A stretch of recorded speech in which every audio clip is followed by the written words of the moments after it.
যে লোক আড্ডাবাজি পছন্দ করে তার সাথে মিশলে তুমিও আড্ডাবাজি হবা, ভালো কিছু হবে না। সো বন্ধু নির্বাচনের সময় খুব সতর্ক হও।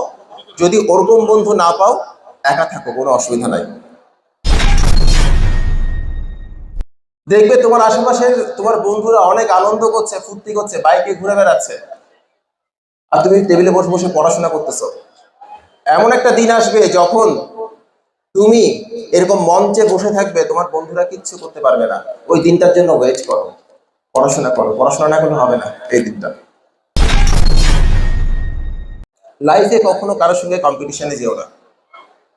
কে কতটুকু করলো কতটুকু করলো না, ওটা নিয়ে কখনো ভেবো না।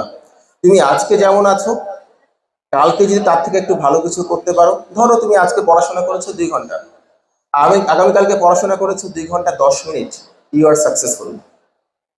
ধরো তুমি গত পরীক্ষাতে পেয়েছো ধরো 100